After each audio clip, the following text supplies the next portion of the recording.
Pecha Kucha 86, running scared. So, as I'm about to explain, everything I've done this week has been due to one thing, and that's that the job centre's got a new website that you have to use to look for work, and it's god awful.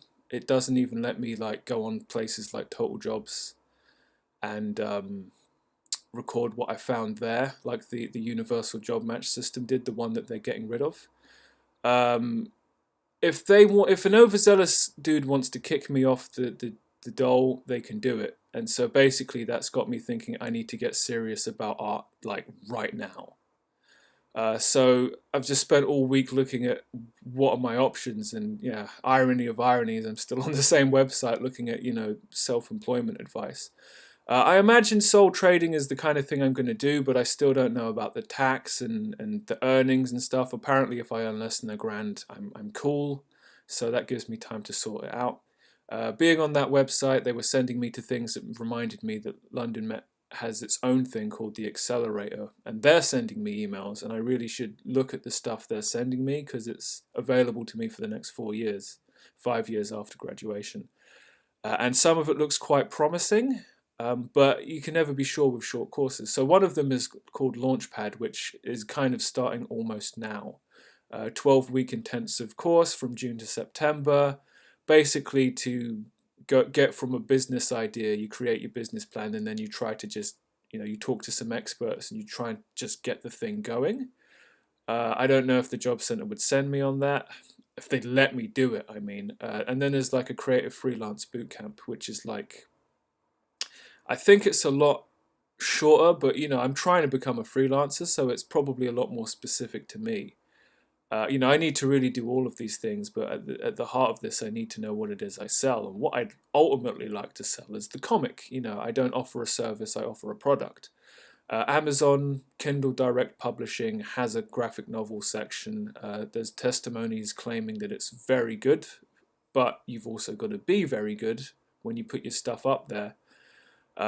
So that's probably the end goal. There are websites like Society6 where you provide artwork and then they stick it on, like, you can sell it as prints or phone covers or pillows. It's one of these things. It's not something I'd want to do, but it's an option, and I think I have to examine these options. Even eBay, I don't really want to sell handmade prints, but they've got lino cuts up there. I know how to lino cut, so maybe I do some lino cut Batmans and I just whack that stuff on there and auction it and see what happens. It's it's not like it's what I want to do, but it's like, you know what, if I really needed to make money next week, what would I do? And then the job centre itself has this Ixion New Enterprise thing, which I've been putting off for as long as I can, which I might have to now jump on immediately to get me off the dole, which effectively, well, I don't know. They claim I'll get expert advice and they'll cover my rent. Since I have no, outgoing fees, maybe it'll be all right. Something else, Jim Benton, I've talked about him before. I do love what he does. If I did prints like this and put that on eBay, I'm sure they'd eat it up. So I tried making my first Jim Benton style illustration this week. It's difficult to think what to do, and I was kind of like, what can I do that's in his style that's like out of my head? And I just thought of this idea of, oh, you're a pretty little snowflake, just like all your friends. You know what? Christ, it's a Rick and Morty quote, isn't it? Subconscious at this point. So yeah, I was going to vector it up, but I had to figure out what snowflake I was going for, because it turns out there's a whole lot more than I thought of. But I got the kind of one in my head, and then I put this together. Vector shapes combined with the turnip pen. I used a few technical skills here. Is it good? I don't know. I'm too close. But I think, like, you could probably look at this, have a laugh, and then move on. So if I build a little mini portfolio of those, I'll be good. I've been listening to Joe Rogan Experiences this week. Eddie Bravo, Brian Redband, and Neil deGrasse Tyson. I don't know if I learned anything from this one that's going to stay in my head for long, but, it was entertaining. And it was informative. I'm a little bit wiser, if only for the short term.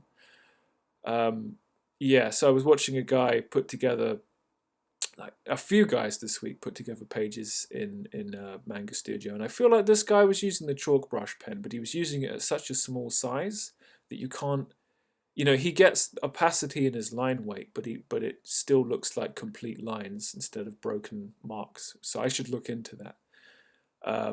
I've also spent this week trying to finally learn the perspective tool in Manga Studio. I was very wrong. As I was listening to the Neil deGrasse Tyson podcast, I was just mucking around trying to figure stuff out. And I figured out some stuff, but like not the right stuff. So in the end, I ended up watching a tutorial that broke it down. I was just making an incorrect assumption about the first line that the perspective tool makes. It's not the horizon line, it's something else. And this guy also has an interesting approach where he scribbles out rough perspective, like a rough perspective grid, and then he pulls buildings out of it, which I should look into. So this is me actually doing something in perspective, using the perspective tool, understanding it, and I've written these are the two lines you make, and then it gives you the horizon line, it gives you the plumb line, and then you just repeat the process for 1 point, 2 point, and 3 point perspective, and it's simples. Yeah, so I've always made jokes about 10-year-olds being able to be savvy graphic designers, and then I came across one who really was a 10-year-old who was a savvy graphic designer.